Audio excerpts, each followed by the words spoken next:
upcoming visit to Ghana, Trinidad and Tobago, Argentina, Brazil and Namibia in that order. For this 5-nation tour of Prime Minister, we have with us to brief us on this visit Secretary ER Shri Dammu Ravi, Secretary South Srimati Neena Malhotra, Secretary East Shri P. Kumaran. As also we have joined by additional secretaries and joint secretaries who are in charge of these countries and regions. We have Additional Secretary Central America, Shri Rajesh Vaishnav, Joint Secretary South America, Shri Praful Chandra Sharma, and Joint Secretary East and Southern Africa, Shri Mayank Singh. With that, I invite Secretary ER to make his opening remarks. Sir, the floor is yours. Thank you, Randhir. Good afternoon to all of you. What I'm going to do is there are several countries Honorable Prime Minister will be visiting in this tour. So I will cover areas that I deal with, and then we will let the other secretaries take over those areas they deal with. So I'll start with Ghana. So Honorable Prime Minister will be visiting Ghana on 2nd and 3rd July. This visit is happening after 30 years. The program is quite hectic. On the day of the 2nd, there will be a ceremonial welcome for Honorable Prime Minister. There will be delegation level talks during which the bilateral relations will be reviewed and also discuss various ways to strengthen and deepen bilateral relations. Honorable Prime Minister will have a one-on-one meeting with his counterpart. Then there will be a banquet dinner in honor of Honorable Prime Minister. The next day, Prime Minister will be addressing the Parliament, and he also will be interacting with the Indian community there, which is about 15,000 in number. Let me put this in the context. The President John Dramani Mahama has just assumed office in about January of this year after a landslide victory, which is why the visit assumes importance. Early in his tenure, Honorable Prime Minister will be visiting Ghana, so it will help in the continuity as well as deepening the relationship and to discuss various ways to further strengthen the relationship. President Mahama is no stranger. He has been to India in the past, particularly for the India-Africa Forum Summit in 2015, and there have been various occasions the two leaders had met in the past as well. India's relations with Ghana are historical. In the 7 decades of a relationship, it has evolved to multifaceted. We took up the cause of Ghana in the UN much before it won independence in 1957. And we have maintained close relationship in the multilateral fora on various issues that are important for the global south. Both the countries will work towards boosting the economic cooperation, and this is very important to note that Ghana is undergoing a deep economic restructuring. Especially, it has undergone the IMF conditionalities almost 17 times. So the economic agenda will dominate the talks. You know, the bilateral trade between India and Ghana is about $3 billion in favor of Ghana because of the large imports of gold. Our investments in Ghana are about $2 billion, both private sector-wise, which is about $1 billion, and the second half, we have lines of credit and the buyer's credit. Activities and projects have been undertaken. We have very strong cooperation in the capacity building under ITEC, and that is continuing to be stronger and deepened. During the visit, there will be few focus items. Will be agriculture, where the Ghanaian leader, the president, is keen to engage with India. He is also keen on the vaccine development, creating a vaccine hub in Ghana for not just Ghana, but also the West Africa context. Defense cooperation will become an important item on the agenda, and the critical minerals and the digital public infrastructure. Few MOUs, Memorandum of Understandings, are likely to be concluded, but we still do not have clarity as to which of those, but our understanding is that negotiations are still ongoing in Ghana with our team. We have most probably in the Joint Commission, which will be renewed, traditional medicine in Ayurveda, the CEP, Cultural Exchange Program, renewed, and standards. But we will get details closer to the visit when it is being fine-tuned. Thereafter, I'm going to jump now to the last leg of Honorable Prime Minister's visit to Namibia, because that is another country that I deal with. Honorable Prime Minister will visit Namibia on 9th July, and this visit is also important. It's coming after 27 years, and the current president, who is Netumbo Nandi Ndaitwah, has assumed office in March this year, which is why the visit happening so early in our tenure is very useful to renew the relationship, at the same time deepen our economic engagement with Namibia. The program will have a ceremonial welcome. Honorable Prime Minister will pay homage to Dr. Sam Nujoma. There will be delegation level talks, one-on-one discussions, and he will also address the Parliament. The substance of the relationship is, again, as you know, that India and Namibia have been a very strong relationship for a very long time. Historical context, the independence struggle. We recognized Namibia long before it got independence.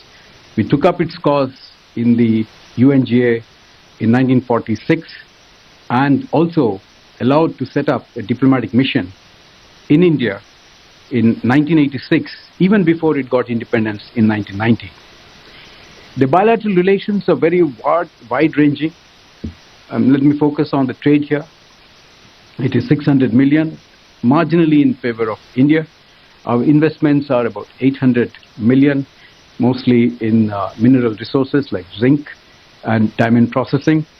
You all are aware that India had taken a few cheetahs from Namibia and relocated to Kuno National Park. That phase had very successfully been implemented. In the development cooperation area, the capacity building, defense cooperation, defense training of the personnel of Namibia, the Center for Excellence of the Information Technology that we have set it up. Then most importantly, what's going to happen during the visit is the unified payment interoperability. The technology agreement being signed have already been entered between the Central Bank of Namibia and the NPCI. So this will take forward, and that we believe is a very important development in our relationship. Namibia is a very resource-rich country. It has natural resources of uranium, copper, cobalt, rare earths in large numbers, lithium, graphite, tantalum, and all of these are of interest to us. In the recent times, Namibia has also discovered new oil fields. There again going to be a broad understanding on the partnership in hydrocarbons.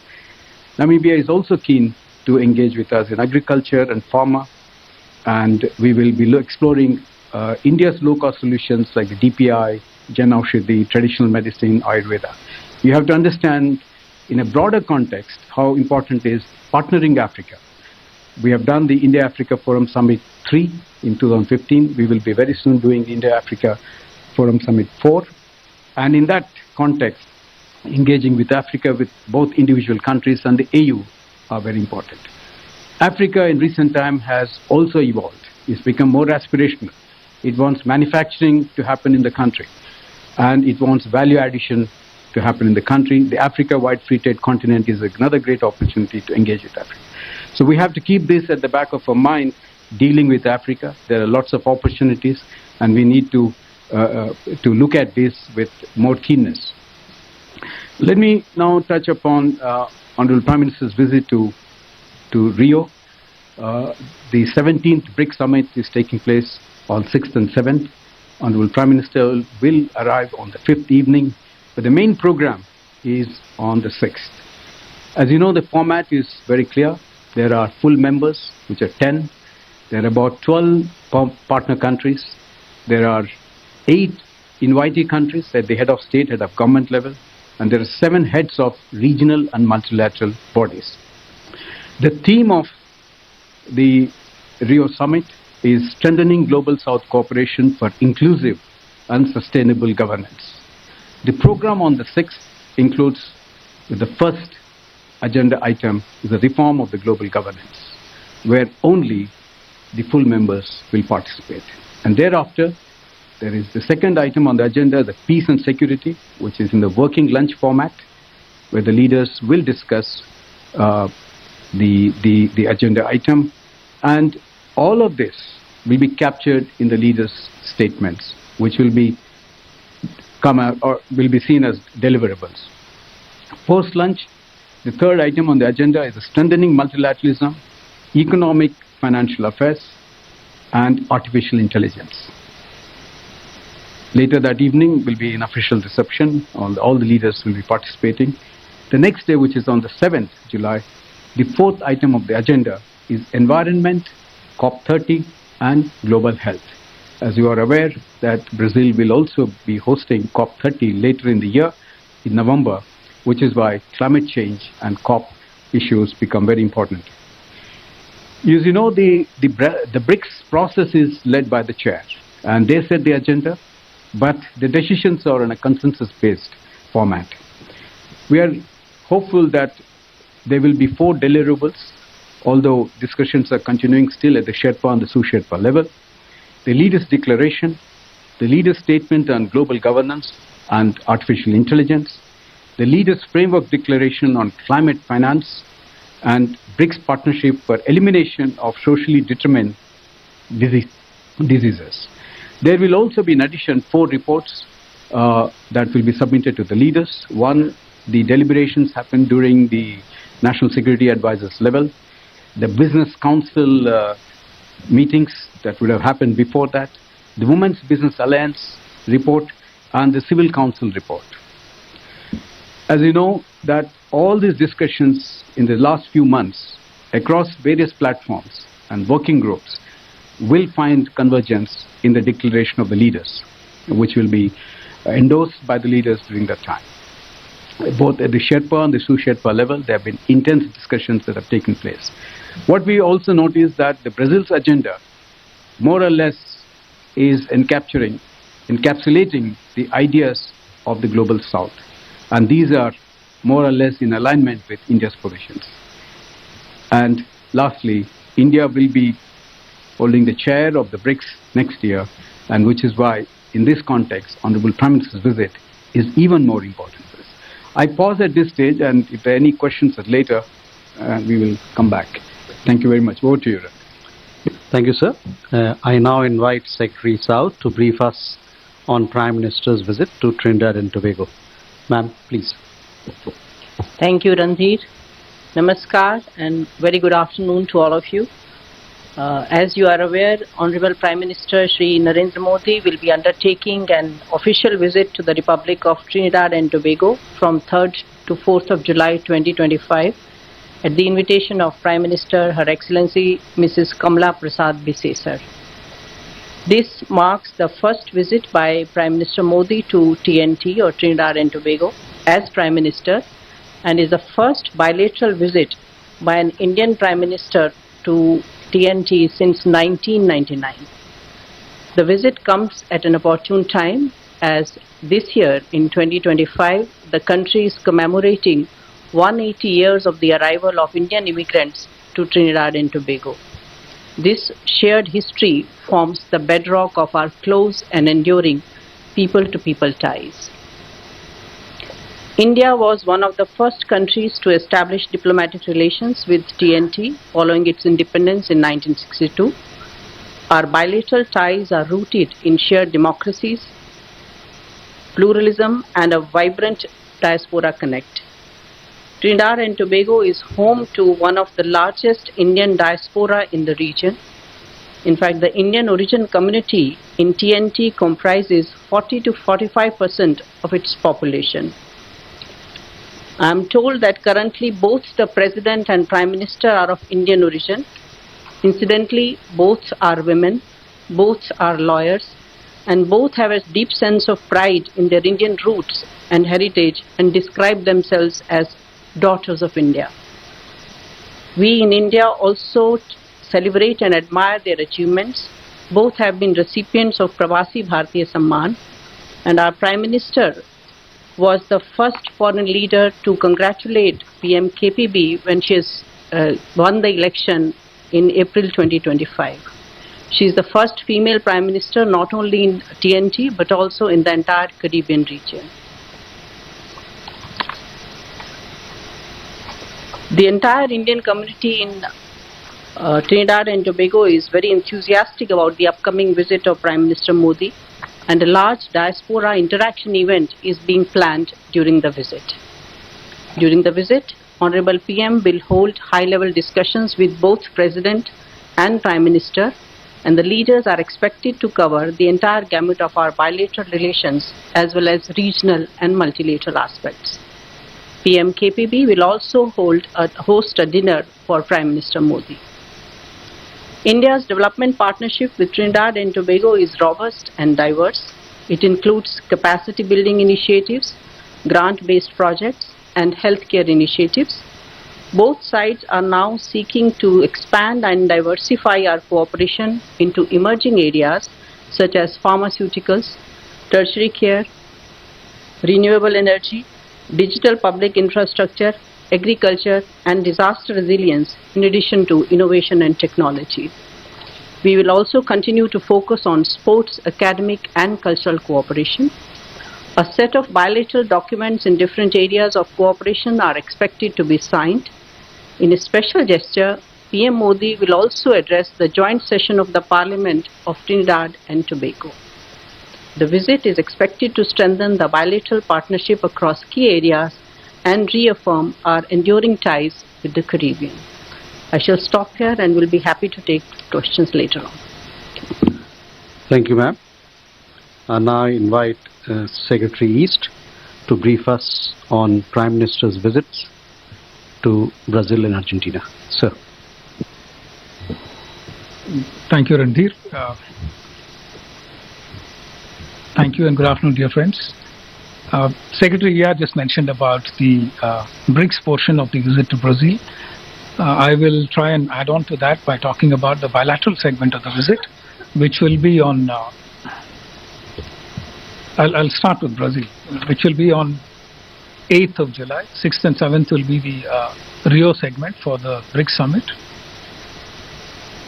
As you know, Prime Minister has earlier visited Brazil on 3 occasions. The first in July 2014, followed by another visit in 2019 to attend the BRICS summit, and in November last year to attend the G20 summit in Rio de Janeiro. During the state visit to Brasilia, Prime Minister is scheduled to hold bilateral talks with President Lula. The program basically includes a ceremonial welcome on arrival, followed by a restricted meeting and a delegation level format talks, culminating with a lunch hosted by President Lula for Prime Minister Modi. The state visit will provide an opportunity to review the entire gamut of our partnership, including trade and investments, oil and gas, renewable energy, mining and critical minerals, defense and security, agriculture and livestock, healthcare and traditional medicine, tourism, space, science and technology, DPI, and also sports and people-to-people relations in general.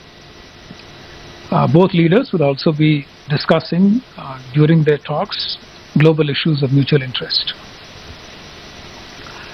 The visit will be a significant milestone in the India-Brazil strategic partnership and is envisaged to add renewed momentum to the strategic partnership which we agreed to in 2006. On the trade front, India's trade with Brazil is the largest compared to any other country in Latin America. It had reached 16.6 billion in 2022-23, and following the drop in oil and gas prices, it is now around 12.2 billion, with India enjoying a trade surplus as we export goods worth $6.7 billion to Brazil and import goods worth $5.4 billion. Both leaders have set a bilateral trade target of 20 billion during their last meeting in November 2024. During their forthcoming meeting in Brasilia, the two leaders are expected to discuss ways to strengthen and diversify bilateral trade, including through expansion of the India-Mercosur PTA, as Brazil will be holding the chairship of Mercosur from 1st July 2025. India and Brazil are strong proponents of Global South cooperation. We also collaborate closely across all global platforms, of which we both are members, including BRICS, G20, IBSA, and of course the United Nations. We also collaborate closely as members of G4, seeking comprehensive reform of the UN Security Council.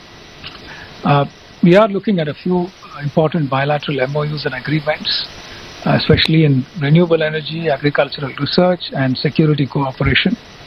We'll give you more details during the course of the visit. Let me quickly move to the Argentina part. Prime Minister Shri Narendra Modi is visiting Argentina on 4th and 5th July on an official visit. PM has traveled earlier to Argentina for a G20 meeting in 2018, but this will be the first bilateral visit by an Indian PM in the last 57 years and is therefore historic. As part of the program, the Prime Minister starts by paying respects at the statue of General Jose de San Martin, Argentina's revered freedom fighter and national hero. The Prime Minister will be accorded a ceremonial welcome. He'll have delegation level talks, and it will be followed by a lunch hosted by President Milei for the PM. As you're all aware, Argentina is a strategic partner of India since 2019, and the two countries celebrated 75 years of diplomatic relations last year. The Prime Minister's visit to Argentina comes at a particularly significant time as Argentina is undertaking major economic reforms, somewhat similar to those India went through in the past. Both leaders will, of course, discuss subjects of economic and trade interest to further strengthen bilateral relations. India's advancements in defense manufacturing, in space sector, in new areas such as information technology and DPI can offer valuable expertise, and we can share experiences with Argentina. Our expertise in telemedicine and digital healthcare solutions are also on offer for Argentina in expanding access to medical services and improving overall quality and cost-effective healthcare delivery.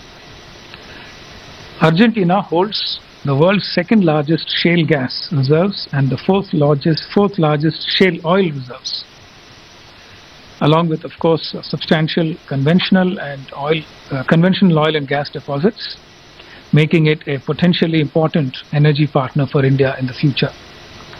Argentina's rich reserves of critical minerals such as lithium, copper, and other rare earth elements complement India's growing need for secure and sustainable supplies to these elements for its clean energy transition and industrial growth. India's public sector car bill has already won a few concessions in Argentina since 2024. Our leaders will be discussing more on this subject. The visit is expected to further strengthen the strategic partnership and open new avenues of cooperation. These include trade and investment, health and pharmaceuticals, defense and security, infrastructure, mining and mineral resources, agriculture and food security, green energy, ICT, digital innovation, disaster management, S&T, education, and people-to-people linkages. Thank you, and I look forward to answering any questions you might have. Thank you, sir. We now open the floor for questions. We'll take a bunch of questions together. So we'll start here. Yeshi? This is Yeshi Seli from Business India. I have two questions. Two of the five founding members of BRICS, their leaders are not likely to attend. President Putin of Russia and President Xi Jinping of China. Is that going to impact the joint declaration? And secondly, you're talking about UPI being introduced in Ghana, if I've heard correctly. How effective have the other UPIs been, with the countries that we've launched them in? Because especially in the neighborhood, they don't seem to be working. Siddhant? Hi, sir. Siddhant from WION. So, how many bilaterals PM is expected to have on the sidelines of the summit in Brazil? And my second question is that PM is going to 5 countries, and all of these 5 countries are part of the global south. 2 are from Africa, 2 are from South America, 1 from Caribbean. So what's the big message in terms of engagement with the global south? Madhu? Sir Madhurendra मैं news nation से BRICS के मंच पर भारत की तरफ से आतंकवाद कितना बड़ा मुद्दा होगा। खासतौर पे हमने देखा है कि एससीओ के मंच पर भी ये एक विवाद का मुद्दा बना हुआ था, लेकिन आपको उम्मीद है कि ब्रिक्स के मंच पर ऐसा नहीं होगा और भारत जिस तरह से आतंकवाद के मुद्दे पे प्रखर है, अपनी नीति को दुनिया के सामने रख चुका है, उस पर कोई कंसेंसस वहाँ दिखाई देगा? Shruti? Sir, Shruti Ranjan from Bloomberg, sir. On the Brazil BRICS visit, so if you could elaborate on the 4 outcomes that we are expecting. Is there anything trade-wise or currency-wise that a discussion is possible there? More local currency trade or some on those sorts.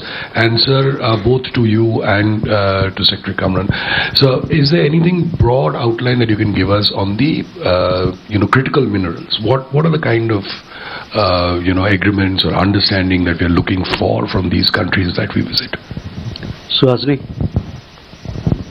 Suhasini Haider from The Hindu. Just to pick up on Madhurendra's question as well, are you expecting to see a specific mention of the Pahalgam terror attacks in the BRICS leader statement at the end? The second question is, we saw that India disassociated itself from the SCO statement on Iran. It hasn't, however, disassociated itself from the BRICS statement on the Iran-Israel conflict recently. And I was just wondering if there was a reason why for the decision of one, not the other. Thank you. Okay. So we can take these questions and then come back for more.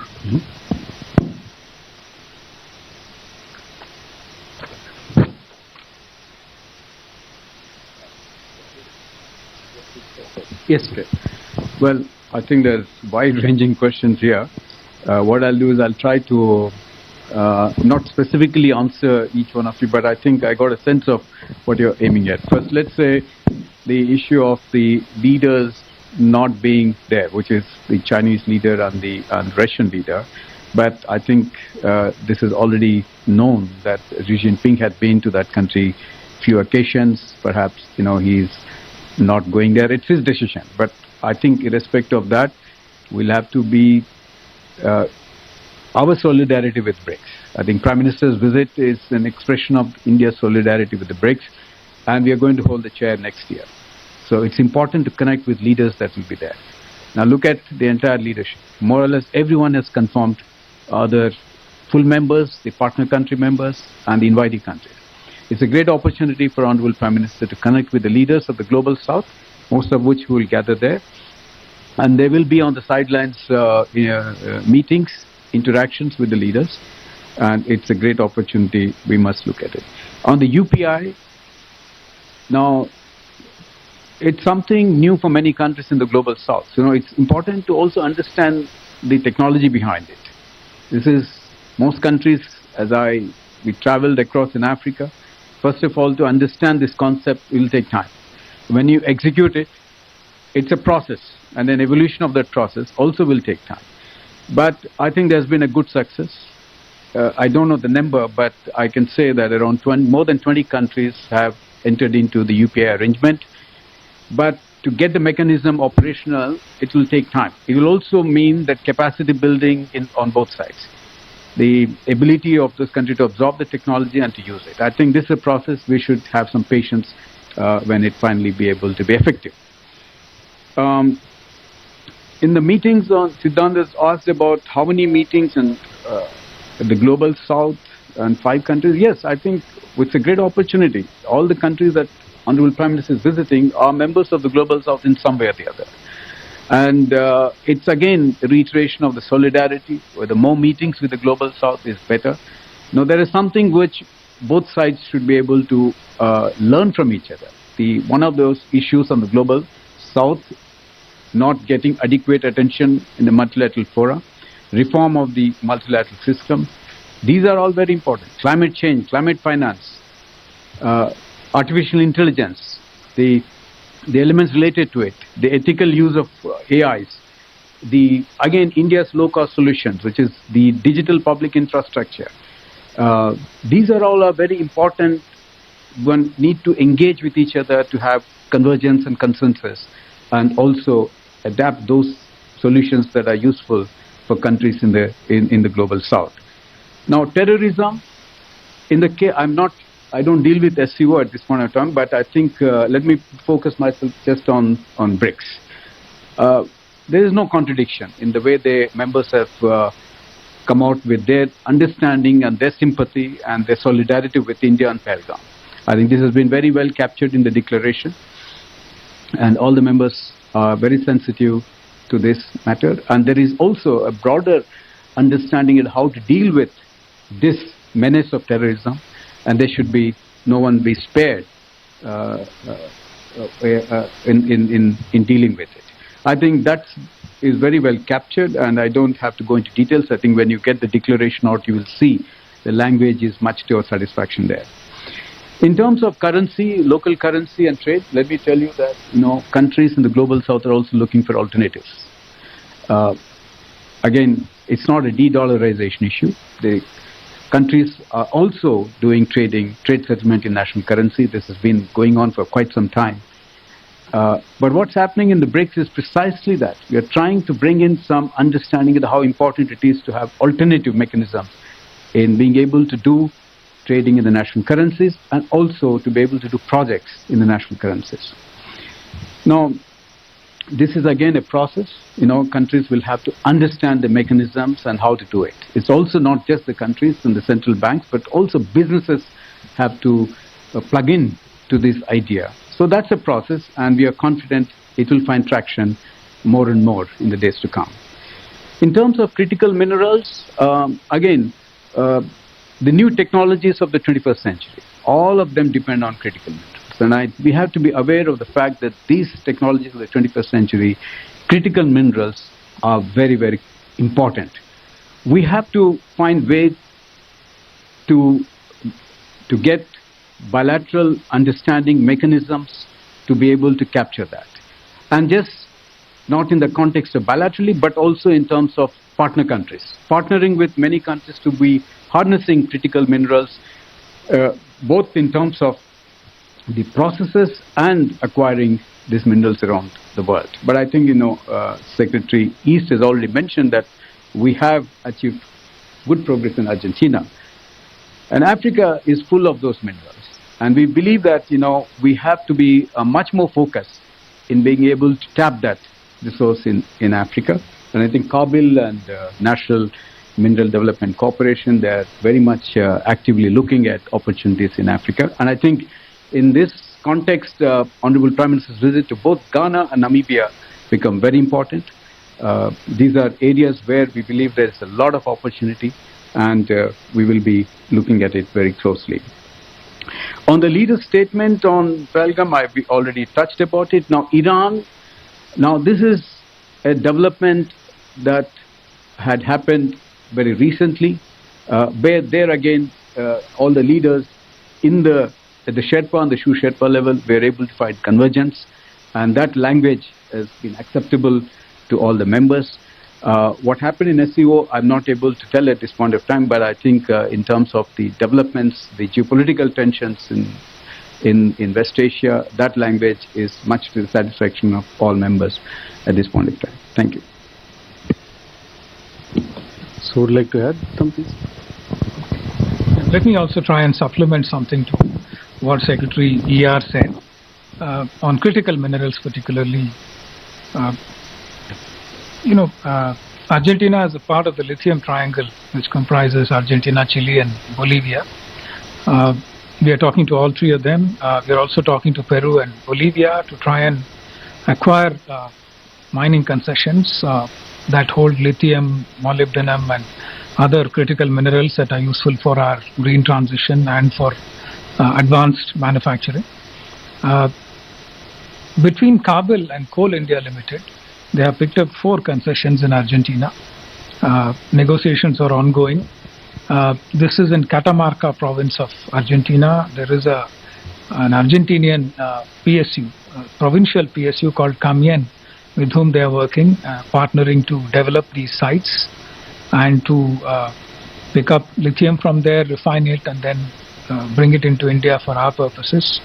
In addition, there is also private sector interest in rare earth minerals in Argentina. Greenco of India and another Indian-owned company based in UAE called World Metal Alloys.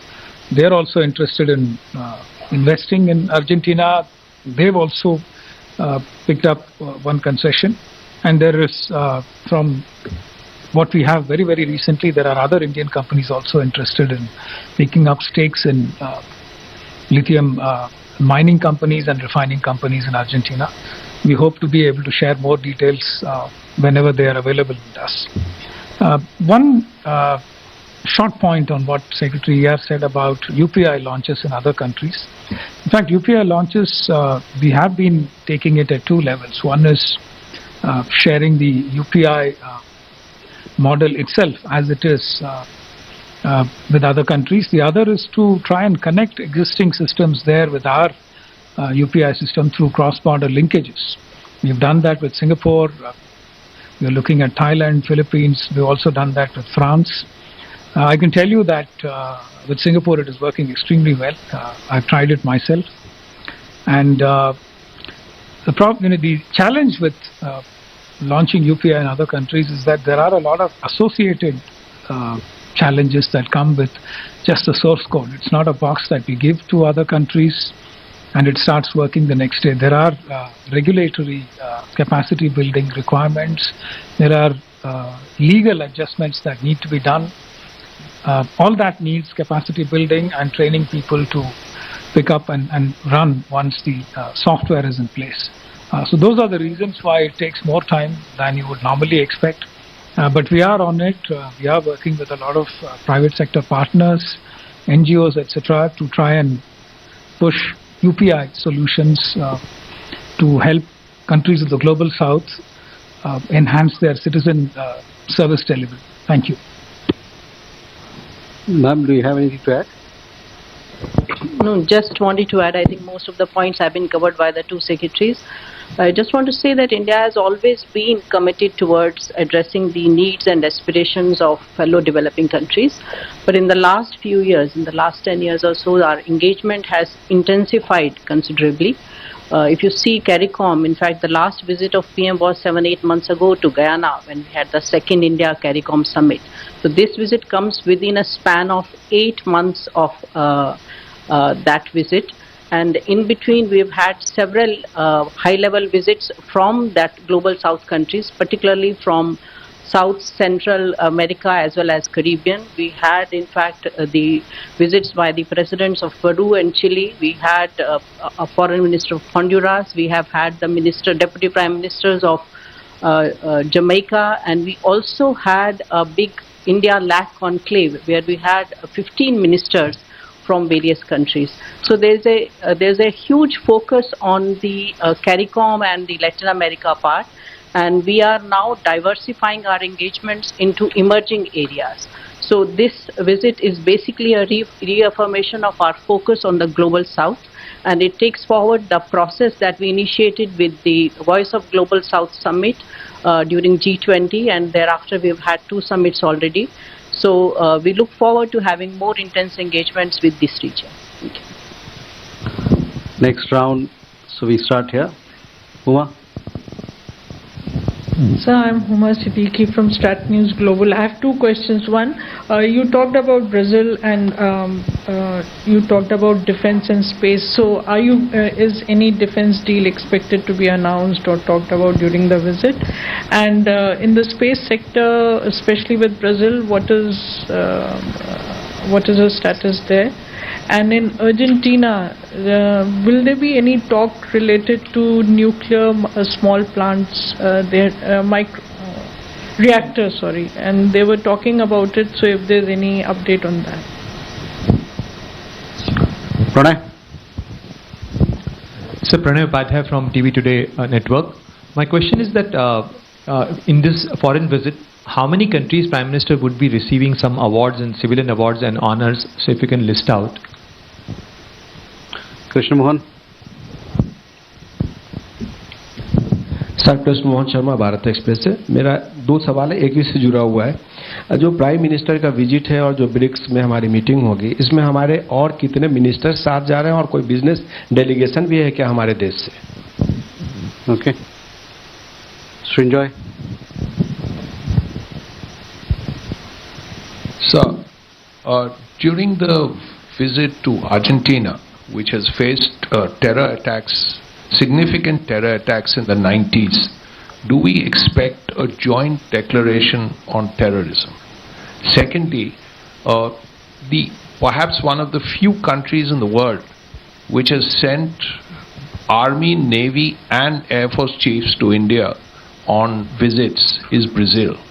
And the Brazilians, during their visit here, expressed a lot of interest in Indian-made defense equipment, including artillery and so on. Now, the Brazilians are also keen on a swap because there appears to be a requirement for Embraer aircraft in India, and Brazil seems to be keen on exchanging the Embraer aircraft for Indian-made military equipment like artillery and like other equipment. Could you tell us a little more about this, please? Keshav? So thank you, Keshav Padmanabhan from The Print. Seeing that at least 3 or 4 of these countries are development partners, I just wanted to understand, are we looking at extending lines of credit to any of these countries during this visit? Are there talks for that? And if so, could you highlight the status of that? And secondly, just to add on to the earlier question of local currencies at discussion at BRICS, the reason is we've all heard from the US, questions about de-dollarization and strong statements against that. So how exactly is BRICS then looking at promoting local currencies given the current geopolitical status? Thank you. Manas? This is Manas from PTI Press Trust of India. Secretary, here you just referred to the alternative mechanism for trade. So is India looking at a BRICS framework for this kind of use of national currencies for trade among the member nations? And is it going to be first of a number of possible steps before rollout of a BRICS currency in the foreseeable future or distant future? And second quick question is, in fact, PM is visiting these 5 countries at a time when the global south countries are nervous about various trade-related issues, including President Trump's trade policy. So what will be the big underlying theme for Prime Minister's visit to these 5 countries? Thank you. So we can take these questions, we'll come back.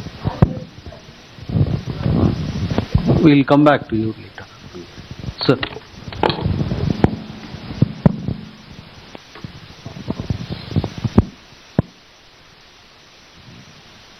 Okay. Let me restrict myself to only BRICS, because bilaterally there are other issues which 2 secretaries may answer. See, in terms of the awards, I have no clarity at this point of time, but I think, Honorable Prime Minister is a global leader and a statesman, so any country will naturally wanting to honor him.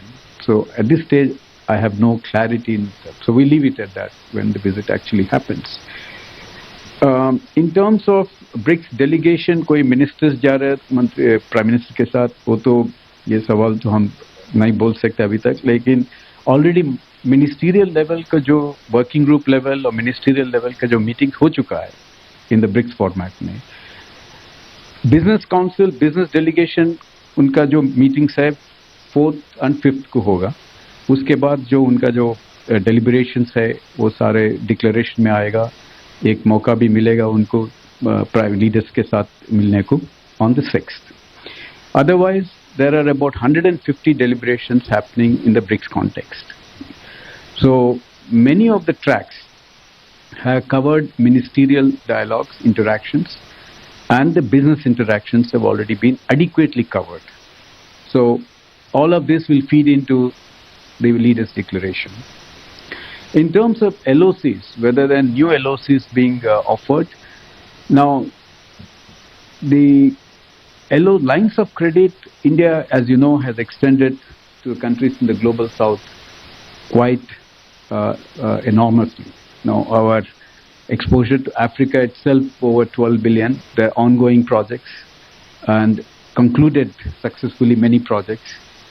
The overall commitment of India is about $32 billion, both for the neighboring countries, Africa and the global south, and a lot of it has been successfully concluded. And many countries who received the lines of credit are grateful to us for the way these have helped them also in their own development agenda. There are no requests at this point of time, but definitely countries both in the context of Ghana and Namibia, they are keen to engage with India in their own value-added manufacturing units. Now, how that will translate into, we will have to get into details when we sit on specific issues. Whether it will be LOC, it will be a grant, or it will be just a concession loan. Now, that clarity will evolve as a follow-up to Honorable Prime Minister's visit, so we'll have to wait what shape it will take. The local currency, I think a lot has already been covered, but let me be very clear in what I want to focus here. This is a track which is dealt with by the Department of Economic Affairs. So they take a lead and they take a decision as to how far we can engage collectively in the BRICS. But what is important for us to note is that many countries are already doing it. Whether in the BRICS context or bilateral context, countries are doing it. And why this is happening? And we have to understand that the geopolitical context, there is an economic angle. Countries of the global south become more vulnerable when there are problems elsewhere in the world as well. So which is why the alternative formats and the methods that countries in the global south want to use is very natural. For example, trade settlement in rupee. We have tried with many countries and that effort is ongoing. Many countries in the BRICS are also doing it. But the idea of whether the national currencies is negating dollar utilization in the world, I don't think that we have to get into the debate of dollar versus national currency. Dollar will continue to exist in the global trade. It's the most dominant currency. I don't think there's a competition there. It's just that countries will look for alternatives and we have to appreciate their effort in the direction. So Trump's trade policy, I don't want to get into it because that's completely a different area which will require a large session to come to some kind of understanding or no understanding at the end of it. So, but the underpinnings of the Honorable Prime Minister's visit, it's an excellent opportunity to reiterate our solidarity, our commitment to the global south, issues of the global south that require a greater understanding and deliberations at the international level, global level. This is, I think, is an opportunity. In all the countries that he will visit, there will be reiteration of the global south issues and the need for reform of the multilateral institutions, the climate change issues, and low-cost solutions that India has successfully introduced in our own country and how these can be replicated elsewhere. I'll pause at this point in time. Thank you. Sir. Thank you. I think I had two questions. One about the joint declaration on counterterrorism, if any, with Argentina, where as of now there is no joint declaration planned with Argentina. Argentina has supported us very strongly on counter-terrorism initiatives in all forums where we are both members and also in the UN. They have also issued a very strong statement supporting us on the Pahalgam terror attack. So we are fairly clear about where Argentina stands as far as our cooperation on counter-terrorism is concerned. I think Ms. Huma's question about defense and nuclear cooperation with Brazil. Yes, there is going to be discussions on defense cooperation and enhancing it with Brazil. We are looking at avenues for joint research, technology sharing and training exchanges. We're still talking about what kind of cooperation is possible, what kind of defense platforms we can sell to Brazil, but there is still not much progress made. But broadly, we have a few areas that seem to be of interest to the Brazilian side. They are interested in secure communication systems on the battlefield. They are also interested in offshore patrol vessels, OPVs. Brazil has Scorpene submarines. They are interested in partnering with us in maintaining those submarines. They also seem to be interested in the Akash air defense system and in coastal surveillance systems, Garuda artillery guns, and so on. They're also interested in manufacturing defense industry joint ventures with us, joint R&D, of course, and co-development of systems. Somebody had mentioned the Embraer platform. Yes, we do use the Embraer platform to develop reconnaissance systems, etc. on top of that. So there is a lot of potential for us to work with Brazil given their strength in the Embraer and in the aircraft industry in general. On nuclear cooperation, yes, there is interest. Both countries want to move away towards greener sources of energy, and therefore there is scope for partnership there. We also work together on biofuels. But on the specific issue of SMR, small modular reactors, I don't have anything. Both of us are looking to partner with other countries, in fact, to try and get SMR technology. So hopefully we'll have something to share with you by the time the visit ends. Thank you. Ma'am. Just two small points. There is no LOC proposal for Trinidad and Tobago. I may add that, many of the Caribbean countries, including TNT, they have become high-income economies. So per capita income of TNT is roughly $19,000. So according to our rules, LOC conditions may not be very attractive to them. So, but in the past we have granted LOCs to some of the Caribbean countries. Regarding Global South, the big message, as Secretary R has already mentioned, that India has always championed the cause of human-centric development of fellow developing countries, and Trinidad and Tobago is a very important player in CARICOM as well as in SIDS, Small Island Developing States, which form a collective authoritative voice on climate change issues. There's also an increasing convergence of reform of global financial architecture as well as global reform institutions. And I think all the countries appreciate the fact, all the CARICOM countries as well as countries of the Global South appreciate the fact that India has increased the focus on needs and priorities of the Global South. So that is one. And I think, is there any other point I'm missing? Yeah, Broadly about the awards, I think there is as of now no clarity, but as Secretary said, that our Prime Minister is a global leader, and in recognition of his achievements and his contribution towards advancement of causes of Global South, he has in the past been awarded in the Caribbean region. In fact, last year when he went to Guyana, he was given the award. Even countries such as Barbados and Dominica also have conferred their orders, national orders on him. Thank you. So we'll take one last round. We have Manish, Rishikesh, Akhilesh and Yeshi. With those four, we'll finish the round. Manish.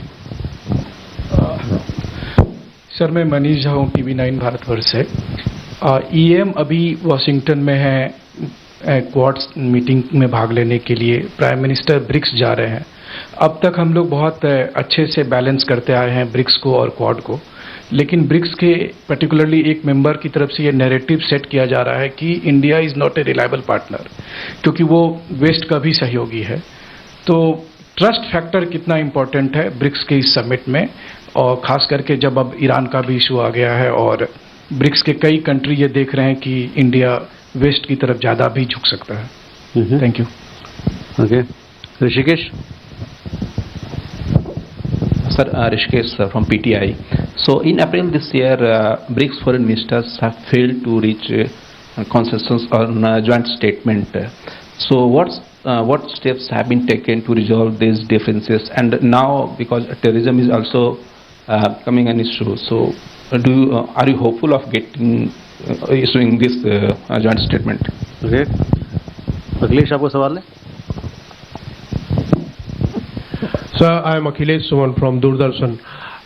Actually, this BRICS summit is taking place at a time when there are so many conflicts in the world, and it includes some of the BRICS members. So, do you think that BRICS can establish a dialogue mechanism so that these issues can be addressed by the BRICS members? Because Americans and Europeans are already intervening. Do you have any plans for this? Sridhar? So, Sridhar here from the Asian Age and Technical Chronicle.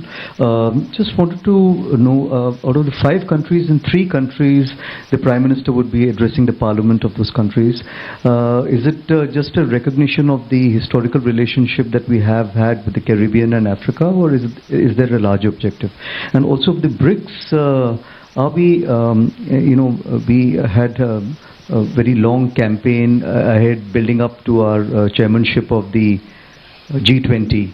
So the BRICS now being almost seen as a rival to the G7 and comprising 10 members already, are we also looking at sort of a repeat of that process so far as leadership of Global South is concerned? Thank you. Okay. Yeshi, you had a follow-up question? This was on Embraer aircraft. Embraer is already in talks with Indigo and Air India. Is there likely to be some kind of formalization of contract? Because these airlines, especially Air India, is very challenged because they don't have a fleet. So can we expect something during the course of the summit or on the sideline? Last question, Amiti. Hi sir, Amiti from Hindu Business Line. So recently we have seen a very fast expansion in BRICS membership, and there are lots of countries who are already in line, and there are talks of 3 or 4 who are there upfront. So what is the pace and the ultimate size of expansion that India would be looking at and would be comfortable with? Sir. I get a whole set of questions on BRICS, but again, as I said, I'll try and merge them and try and give us some overview. So first of all, on the statement, I'll take the statement here. So the joint declaration, the leaders' declaration, has been in the making for quite some time. Negotiations have been taking place at the Sherpa and the Shu Sherpa level for almost now 6 months. And all the deliberations at the ministerial level, working group level have got into it. We're very confident that we'll be able to have a declaration. And that's India's constructive role.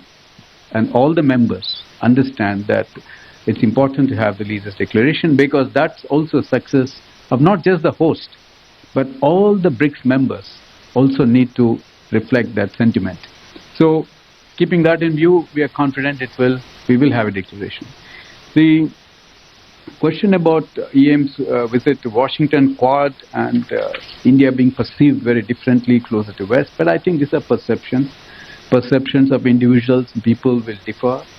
India is a country that can play a meaningful and constructive role in every group. BRICS, G20, Quad, everywhere. And I think that is important for us to understand, because we are an important nation on the global stage. And what we say and how do we articulate our views are very important in defining the outcomes. So I see it's a complementary. We can take up the issues of Global South in every forum and ensure that we are able to have a constructive outcomes, keeping that in mind. So I don't see a competition here. And I see this also both in the context of G7. One of the questions that came, G7, G20 versus BRICS. It's not a competition. In my view, there is a more of India can play an important balancing role in all the forums to ensure that the issues of the Global South the ideas that we would like to present in all these forums are able to find traction. So I'll keep that brief on how BRICS and other forums are. Conflicts in the world, yes, it is serious times we all are facing. The world is facing. And when there are conflicts, the geopolitical conflicts and tensions, the countries of the global south are the